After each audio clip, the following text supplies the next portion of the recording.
Hello everybody and welcome back to my channel for a brand new video on F1 2020. My team Karima, where we bring Lotus back to the top of the championship, the F1 history book. So for this episode at the start, as you can see, there's some activities to do, there's some events to do. That invitational event that you see on the 10th of April, we're gonna be doing this at the start of the episode before we get underway for the Chinese Grand Prix, as this is the fourth race of the calendar. And next up we got Zandvoort. Who can wait about Zandvoort? I can't wait to drive around this track, but thank God we got the invitational event around Zandvoort, so you're gonna see how bad I am around this track on this version. I've only tried Zandvoort on the F Factor 2 game. I've never tried this version of Zandvoort around here, but it will be cool. We will be doing some laps, a few laps here and there. But as for the activities, we're going to be doing SUS's equipment upgrade, weight training and durability, team building. All about I want to do is improve the team as much as I can, and yeah, that's my main target about this whole first season. Our acclaim, more potential partners become willing to work with us. We can now approach an additional sponsor from the corporate tab. For anyone who missed the previous episode, I've actually signed a contract with a brand new sponsor, Pay Night, 127.5k weekly, 161.5k as the goal bonus, and the goal bonus was to achieve a top 12 finish, which was quite easy for us considering our latest form. And I think here in China we will also be quite fast, and we can achieve quite a decent result. As also we've got a new rival, Raikkonen, and we're gonna be trying to see if we can beat him for this race. It's the first race that our rivalry is going to be existing, for anyone wondering. So yeah, rivalry, brand new sponsor, and also our first invitational event coming on this episode. And as you can see, 150k is going to be what we're going to be gaining if we achieve this, plus 1000 acclaim points. So that actually seems like a very good bargain challenge for me. Driving the RB10, the Red Bull from the 2010 season, won the championship. First championship Sebastian Vettel won was in this car. And the sound is quite distant, I gotta say. As you can see, I ran wide through there, but the sound is amazing. I miss the V8 sound, since I would love to see V8s back at some point. I don't know, there's been a few sayings about electric engines or keeping up with the hybrid engines. I don't have an issue with the hybrid engines, but V8 hybrids probably, that would be quite decent in my opinion. But I just want to see, just want to listen to better F1 engines. Like, I miss the good old days when I was a kid and listening to the V8s, or even the V10s I used to listen to. These were the days for me. I feel like these were the golden days of Formula 1. There was also more competition back then. There was McLaren, Williams, Renault, Ferrari, and they were all fighting for victories at some point. So these, for me, were the best days of Formula 1. Even probably late 2007, 2008. 2010 was a good season, combined with 2012. I feel like, you know, there were plenty of good seasons, but nowadays Formula 1 has gotten a little bit boring. Like, it's sad to see McLaren down there and Renault not being able to fight for victories. It's a little bit of a shame, to be honest. But so far this challenge has been quite decent. I feel like the car handling is quite good around here. I miss also these old style wheels with the speedometer at the car and not on the wheel. But across now, back to the start-finish straight. This is the curved final corner, the famous curved final corner. And as you can see, we've already completed this challenge, so I had nothing else to do but to cross this car. No damage for some weird reason, but at the end of the day, we completed the challenge. That means we're going to be getting now 150k bonus, and also those 1000 acclaim points. So that's quite a lot of money, and we needed that money to upgrade our facilities. And also, as you can see right here, we got the brand new upgrades coming up before the Chinese Grand Prix. So we got an upgraded car for China. As you can see, aerodynamics and SUS's upgrade are finally onto the car after failing once. They're now onto the car. There was no way they could fail yet again, but still with the second slowest car according to the performance comparison thing. Next up, we got that durability upgrade and the power upgrade to come. Let's hope they're not gonna fail. They're not gonna fail, but overly, as you can see right here, we don't have any resource points to do anything else with the car, but we will be having some resource points probably at the end of this episode, or probably the next episode around Zandvoort. So we need to start upgrading the car as soon as possible. For the time being, since we got 2.57 million, let's upgrade something on the aerodynamics department. And I feel like I'm going to be upgrading the quality control 2 million spent on the quality and control spec 1, and it's gonna be arriving on the 21st of April. So with that being said, for the intro of the video, I'm gonna be showing you some footage from the practice session just to show off how good of a practice session we had. Pretty much we got the perfect result on all the practice programs, and this was the first time we've done that so far. And I feel like back in F1 2019 we also got all the practice program tests perfectly, and we got the perfect result. It was also our first time even on that game. So there's something about China and the practice program tests that are probably quite easy, and it's probably something that Codemasters did so that you can get a few resource points. For anyone wondering, we're still on 103 Ultimate AI after the success around Vietnam. I wasn't going to change my difficulty yet again. As you can see now on the fuel management test, 323.1 kilometers on the speed trap. We're having a little bit of a fight here with Latifi, but it's not really going to affect our time too much. All we want to do now is get the good fuel amount there, and now we're going to get the perfect one. I don't think we're going to. No, but on the next lap we're going to get it. Slightly more sift up, and we're going to be getting yet another perfect result. Good day today. Let's have your take on it. Who would you say is your biggest rival at the moment? And that's what I was talking about. We had the option of Romain Grosjean, Kevin Magnussen, Carlos Sainz and Kimi Raikkonen. I put Kimi Raikkonen You really went all out in practice because today. Carlos Sainz was out of our range. I feel like the McLaren is way too fast for us at that point. So you really wanna the car feels great. The car feels great. I'm gonna be honest with you. The car feels amazing. Great. Well, that's everything. I feel like we really needed those aerodynamics upgrades, and after those upgrades, you can see we're getting a lot of resource points, 900 resource points, and we're going to be doing for sure some upgrades probably next episode or by the end of this episode. But cars feel great. The upgrades have really improved the car, and I feel like we're ready for the qualifying for this Chinese Grand Prix. So without further ado, wish me luck, and let's get ready for yet another qualifying session on the F1 2020 My Team Career Mode.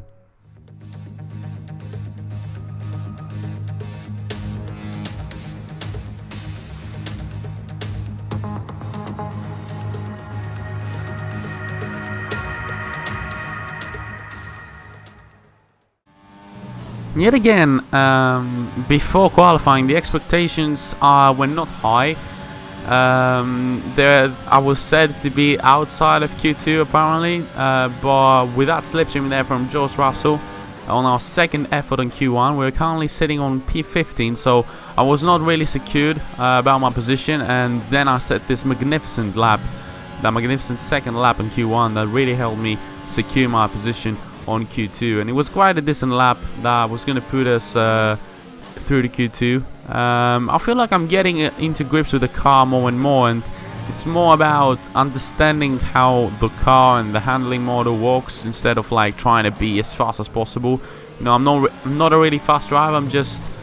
I just know how to take the maximum out of the car on its track, and that's what I did here. As you can see, a 7/10 improvement, a 131.6 into Q1. Of course, we had the help of a little bit of slipstreaming from the Williams, but at the end of Q1 we were 11th, and you know, but with that time, you know, you have to be like you have to understand that you might even go through to Q3, but even when we finished 11th for the Lotus team, that would be fantastic. But Giuliano Alesi once again 21st, and behind even the Williams of George Russell, which is the most disappointing thing. Like, I feel like overall our car is much better than the Williams, so but Alesi is not a better driver than Russell, but overall I feel like, you know, Lotus has got a car that could work out better than the Williams, so he should be qualifying ahead of the Williams, but still, I can't really do anything about him. Probably we're going to be changing him eventually, but I wanted to keep him till the end of the season, to be honest with you.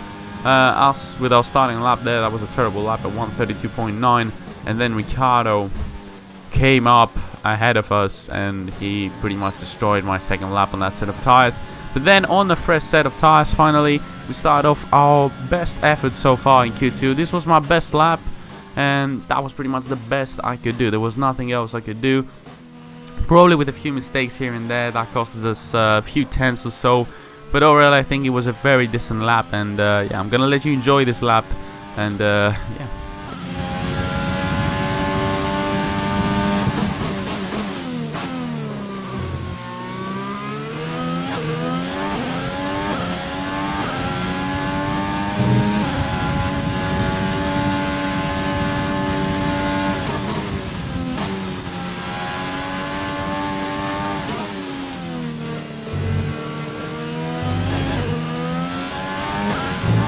We have 2 laps of fuel remaining.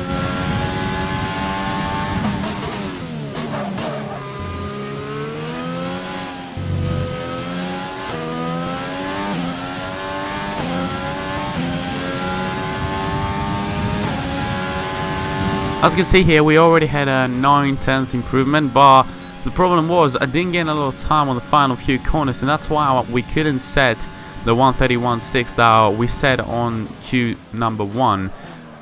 That's the lockup there, costed us quite a lot of time there. Still we gained time, but we could have gained much more if we didn't have that lockup, and around the final corner had a very good run around there. That's why the improvement went up to 1.1 seconds, but that was not enough to beat my time on Q1. We were still ahead of Raikkonen and Stroll, which was the main thing, you know. It was the main thing that we had to do. Lance Stroll went through to Q3, obviously, and we were only ahead of Kimi Raikkonen. Was not a decent lap time, in my opinion. If we had set the same lap as previously, we would have been around 11th, 12th, you know, around here, ahead of the AlphaTauri, behind the McLarens as always. But still, nothing really changes, even with that qualifying position. I think it was a very decent lap. It could have been better, but we can't really do anything about it. We gotta do well at the race, as always. We're starting from 15th position, ahead of our rival, which is the main focus for this race. And yeah, let's get into the race, see how well we can do, and yeah, just rely on our race pace as we always do in this career mode in this F1 game. So yeah, let's get into the race. It's time to find out which driver is up to the task of claiming the Chinese Grand Prix. We're here in Shanghai.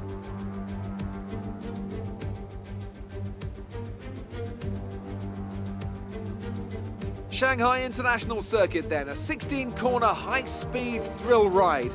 The long and ever-tightening right-hander at turns 1 and 2 tests a driver's patience, and the flat, open to the elements location, tests their skill in a crosswind. 2 DRS zones will assist passing, and overtaking is available into turn 1 and of course down the kilometre-long back straight into the hairpin at turn 14.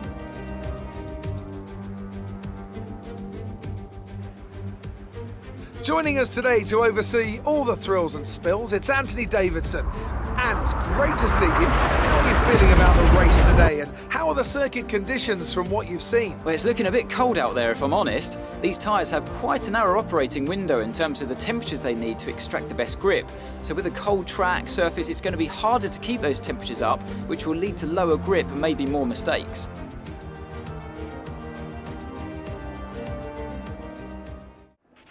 After the points finish last race, let's aim to keep the momentum going. So here we are on the grid, starting from 14th position eventually, because Alexander Albon has a grid penalty, and we have pretty much got up to 14th position, Raikkonen up into 15th, you know, and all the grid goes on. But the strategy seems to be like a one-stop, but we're expecting rain at the final minutes of the race, so that is going to change everything. So we could eventually go into 2 sets of mediums at the end of the day and move on to the wet set at the end of the race. So that's what I'm planning to do, but we'll have to wait and see what is going to happen with the strategy. We're starting on the inside line. I tend to take the outside on the Chinese Grand Prix start, but we'll see very soon what is going to happen at the start of this race. We just got to wait for the formation lap, wait for the grid now to line up, and see how the race is going to start for us.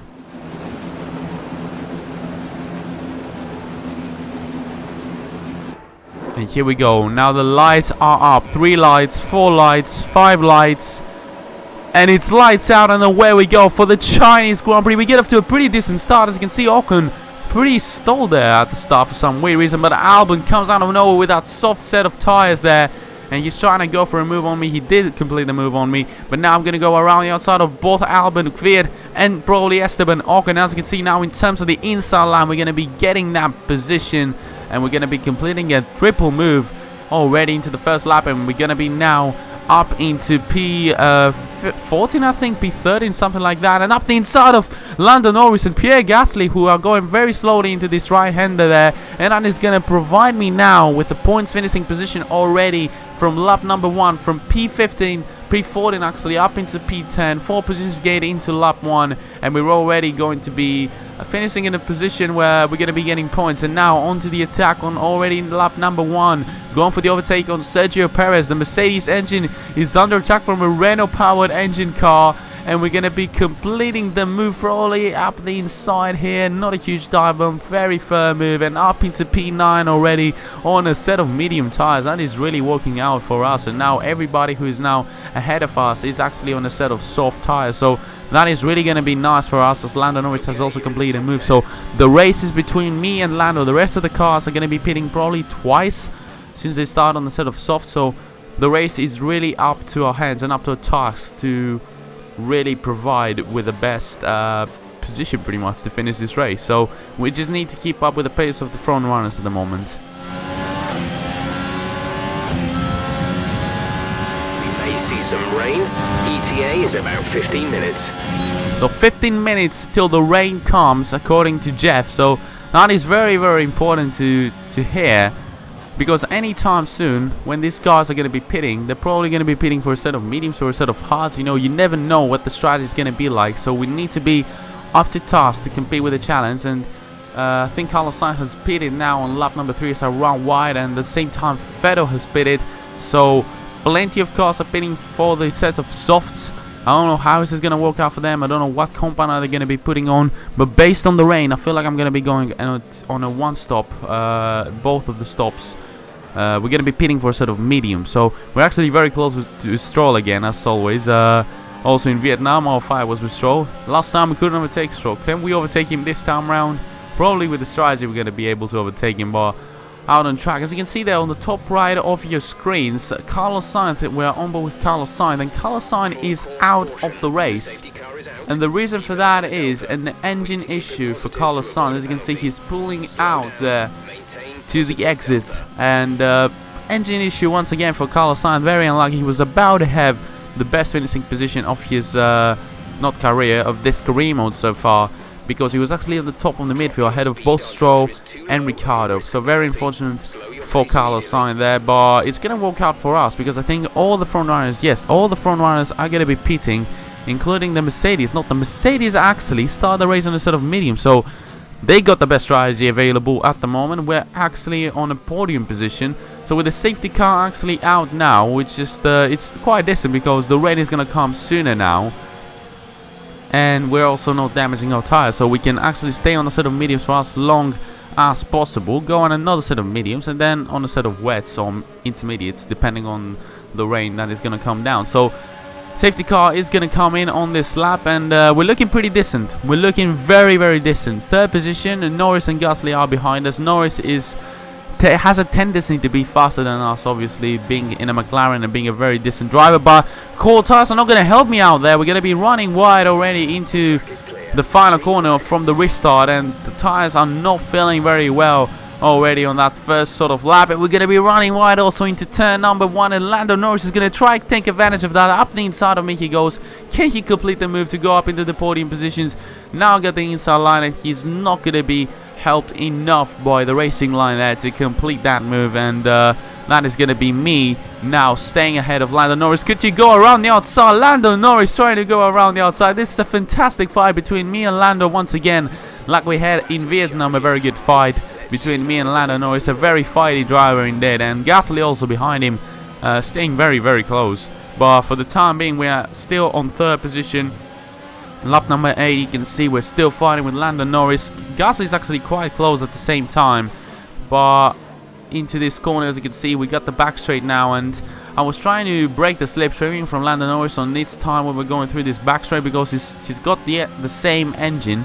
So based on that, we have to actually break the slipstreaming so that he doesn't overtake us. But as you can see, Lando Norris can't really do anything out of that, and breaking the slipstreaming, going left and right and into the braking zone, braking for the corner, and that's how we're staying ahead of Lando Norris so far. On lap number 8, as you can see, there's a lot of clouds, and the rain could be coming anytime soon. Anytime soon the rain could be coming. But on lap number 9, I feel like it was about time Lando Norris overtook us. He was much faster than me. I couldn't really do anything to protect my position there, and he just completed that move with ease there. I tried to go up the inside there, couldn't do anything. I even cut the corner then, just couldn't do anything. Onto the next pretty much straight. First corner, didn't get a good exit, and Lando Norris stayed ahead of me. I didn't want to damage my set of tires anymore, because based on the thing that rain could be coming, we might actually get away with even no pit stops for another set of drives. That was not a high possibility of this happen. The main thing was probably pit for another set of mediums or softs and go till the rain comes. But according to me, I set for a set of mediums. Yeah, set of mediums, another pit stop, and then probably go to the set of wets. As you can see, Lando Norris has opened up a gap of 2 seconds, and at the same time he's leading the race, so we missed out a chance to lead a race for the first time in this career mode. But so far it's good. The Mercedes have pitted for a set of mediums, if I'm correct, or a set of softs, I don't even know. Probably a set of softs till the rain comes, something like that. They have the best strategy. They're going to be dominating this race, but for the time being it's all about who's going to be on the top of the midfield, and at the moment the McLaren of Lando Norris seem to be at the top of the midfield. So yeah, we just need to protect our position from Gasly, Raikkonen and Kvyat, who are actually very fast. Probably doing the same laps as me, if I'm not mistaken. The only car that is faster than me at the moment is Lando Norris.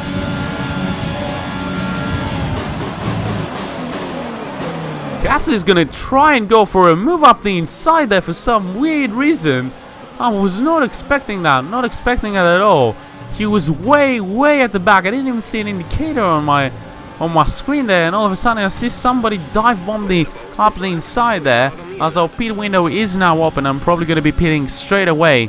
Actually at the same lap as Norris is going to be pitting for a set of mediums, and wait till the rain comes. I don't know when the rain is going to come, but it doesn't mean that as soon as the rain comes it's time for intermediates. The track needs to get wet firstly, and then we could go on a set of mediums. But as you can see on lap number 13, as I was expecting, Lando Norris is jumping into the pits. We're going to be doing the same thing here as Lando does, and we're going to be pitting for a set of mediums. I don't know what kind of tire the rest of the field is going to be putting, but according to the Mercedes putting a set of hards, does that mean also the midfield is going to be putting a set of hards? We've got to wait and see, but if they put a set of hards, they're pretty stupid. We're going to be changing also a front wing now, putting on a set of mediums, changing our front wing, and we're ready to go. Of course we lost around 3 positions there, but it doesn't really matter because the rest of the midfield has put on a set of hards, so that means we're basically going to be faster than them. We're basically going to be faster than all of the midfield because we're on a set of mediums. And as you can see, rain is starting to come down, and that is exactly what I needed to see. Rain is coming down, we're on a set of mediums, and at the same time the midfield's on a set of hards. Did they really think they could go till the end of the race despite the rain? I don't know what kind of logic is that, but at the same time going up the inside of Esteban Ocon, making slight contact there with Kimi Raikkonen, as Giuliano is also into the pits. You should have waited for the set of inters, then the tragedy would work very fine for him. Somebody just took out the baller there, I don't know who did that, but at the same time we just made a move on Esteban Ocon. We're going to be ahead or behind Kvyat, as Raikkonen is trying to go for a move on Kvyat up the inside. I'm going to be trying to take advantage of Kvyat's cold tires and go for a double move into turn number 1 up into P11. What a great maneuver that was there on lap number 15, up into 11th position, and then the 2 more cars to overtake to go back to the top of the midfield. Do we have better pace than Gasly and Norris, the 2 cars that actually pushed me all the way through to the lap that I made my pit stop? And as you can see also, the front runners including Vettel and Verstappen have also pitted, and they've pitted for a set of mediums. That's actually the strategy that the midfield should have focused on, but I don't know why they didn't do that strategy. Did they really think, despite the rain coming down, they could go to the end of the race? There was no logic behind that. I'm on a set of mediums, I have much better pace than Gasly, and I'm gonna show off what the Renault engine is capable of, faster than the Honda engine. Into the big straight, the back straight there. DRS, overtake baton on, not rich fuel mix, and we're still going to be completing the move ahead of Pierre Gasly, and that is going to give us P7 at the moment. Gasly trying to go for a re-overtake there maneuver. No, he's not going to be able to complete that, and Lando Norris has just been overtaken by Max Verstappen. He is now under attack by Sebastian Vettel, and I feel like soon enough he's going to be under attack by me, as Alexander Albon has jumped into the pit stops very lately, there. The set of dries. I don't know what point did they realize I need to put a set of dries again, and instead of putting him on inters or something. I don't really know. It's not yet time for inters, but Lando is really struggling on that set of hards. We're going to be running wide in the final corner. Unfortunately, the rain is not really helping us push as much as we can on that set of tires, but rainy conditions. Lando is on hard tires. Could we go for a move there? Slightly run wide, probably for the undercut into turn number 1. Up the inside of Lando Norris we go, and that is going to be a move completed on Lando Norris. We're back to the top of the midfield, P5 on lap number 9, and this is track position right here. We don't have any more pit stops to make, and we could now open up the gap from Lando Norris since we got a better pace than him. So plenty of moves completed despite changing the front wing.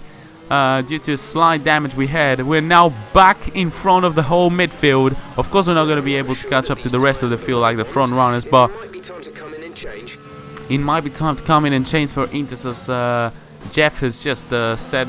But for the time being, we had better pace than Lando. We opened up a gap of 1.1 seconds, and on lap number 20, we decided to go in for the set of Inters, and that's what I did. Set of Inters. Let's see how our pace is going to be on the wet. Hopefully it's going to be still going to be better than Norris and Gasly's, and we're still going to be finishing on the fantastic P5. I can't even imagine myself being on P5. This is going to be our best finishing position so far in this season, after a fantastic Vietnamese Grand Prix where we finished P6. But our teammate is also in the pits. There's not going to be a double stack. Viet actually stayed out on the set of drive for some weird reason, probably trying to avoid the double stack, but he's going to be losing hell of a lot of time there, and that is not going to be very helpful. So if Kvyat pits, then we're going to be on P5, and we're going to be having our best finishing position. It's all about how Lando's and Gasly's pace are going to be, probably even Raikkonen's, if I'm correct. He's down into P9 there. So if these cars have better pace than us, then we're pretty much fucked, and we're not going to be able to finish P5. But I feel like, based on our pace, as you can see, Kvyat has pitted back up to P5. So far, my gap with Norris is down to 3.2 seconds with 6 laps to go. It really depends how fast Norris is. I feel Gasly doesn't have the pace to catch up to us. So it's all about between me and Norris. Kvyat didn't lose a lot of time there. He's still closely inside the top 10, I feel like. Probably P11, something like that. He's still got a chance to get a few points out of this race. But lap number 24, as you can see, the gap is up to 3.3 seconds. So Lando's pace is not really that aggressive. I don't think he's going to be able to decrease the gap down to probably 5/10 to overtake me there in only 4 laps. It's already 3.2 seconds. The Inters obviously are not feeling very well. There's a little bit of tire wear here and there, but for the time being, I feel like the gap is quite good, and with only 4 laps to go, we could actually stay ahead of Lando Norris. Lap number 27, as you can see, the gap has dropped down to 2.3 seconds. But it's not really about that. It's about the fact that he could only gain around 3 to 4 tenths, or actually on some occasions 1 tenth per lap. So that didn't help Lando Norris at all to trying to catch me up to me. But, you know, at the end of the day, going into the final lap with a gap of 2 seconds from Lando Norris, Lewis Hamilton has won the race. There's nothing else I need to do. I did my best to get the perfect result of this race, starting from 14th position. Remember that, starting from 14th position, we're going to be finishing the Chinese Grand Prix with mixed conditions. 5th position here, best finishing position so far in this season, and yet another good race. That's the end of the race. We'll see you in Parc Ferme. Who would believe that we would have got, in 3 out of the 4 races we've done so far in this season, getting another driver of the day, we would have got points. We got points on 3 out of the first 4 races of the season. This is just incredible. Victory in Shanghai then, and what a victory it is after an incredible Grand Prix. So Anthony, what made the difference out there today? Well, the safety car completely changed the race, didn't it? It's hard to say exactly what would have happened without it, but there's no question that they came out of that situation in a good position. So after a magnificent race, we can now see the drivers making their way to the podium. Once again, it's the Silver Arrows who take top spot, a well-earned victory for Mercedes. The words cannot describe this race, and I know I said that also for Vietnam, but that was even better. We got a better finishing position. We made a few moves, not a few moves, like the stint where we went on a new set of mediums and the rest of the field was on hards. This was where I needed to push on mixed conditions. It was raining and I was pushing like crazy, trying to overtake Ocon, Gasly, Kvyat, Raikkonen, and at the end of the day we overtook Norris, and this is what gave us that stint. That stayed on the set of mediums for a few laps before going to the Inters is what gave us 5th position. This is exactly how much effort was put into that 5th position. It was such an amazing race. Unfortunately, my teammate Giuliano Alesi could only do with 90th position. He didn't overtake George Russell, which was a bit of a shame. I feel like, you know, our car is quite decent. Me finishing P5, Alesi finishing P19. There's a bit of a misunderstanding there. Let's have your thoughts. You really cut your way through the field today. What was your strategy? Time for the interviews, I guess. So, power unit really helped us. You're breaking all expectations. What's your secret? Keep on working with the car, keep on bringing the upgrades pretty much. But yeah. How do you feel the weather affected the outcome today? Really affected the outcome, because if it wasn't for the rain, that stint on the mediums wouldn't have happened, because we would have had a one-stop strategy and we would still be behind the midfield. So yeah, if it wasn't for the rain, we would still be behind. We got a new achievement right there. We would still be behind the midfield, you know, because they would finish the race on a set of hards. I would never finish the race on a set of mediums, and if I was on a set of hards, I would have never been faster than those guys. So the rain really helped us get this result. But at the end of the day, it was pure driving skill. Driving on the wet on the set of mediums while the rest was on the set of hards. We really did well there. As you can see, we beat Raikkonen on our first race. With 6 races remaining, we could actually do very well with, you know, the rivalry that we've set. And we could gain even more acclaim bonus. As you can see, damage deductions there. We could have got 100k from this race, but we only get 50k. But this was it. This was it. We've also got the upgrade, the spark plugs upgrade. If I'm not mistaken, I saw green there with the spark plug. So next episode around Zandvoort, we're gonna be having sorry for my voice crack. We're gonna be having even new upgrades, as we got now 1020 resource points. But just a bit of a reminder. We're the best midfield driver and the best midfield team, despite Alesi not getting any points. As you can see, 7th position, 26 points, 4 points behind Charles Leclerc. We are the best midfield driver. On a brand new team, with a brand new car, we're ahead of Daniel Ricciardo's Renault by 9 points. I know this could change as the season goes on, and it is probably going to be changing. Especially the constructor standings, we're not going to be 4th for any longer. McLaren is already equal on points with us, and they've already got like a very good team, very good car, and very good driver. So they're going to be overtaking us anytime soon. But for the time being, I feel like we're doing so well, and I'm so excited for the future of this series. Like, the team is looking very, very good. The car is upgrading slow and steadily. We're getting the results, and at the same time, you know, we got a teammate who's improving slightly here and there. I think I'm not going to be changing Alesi. I'm not going to be replacing Alesi for this season. I feel like we should trust him. We should try and improve him and all that.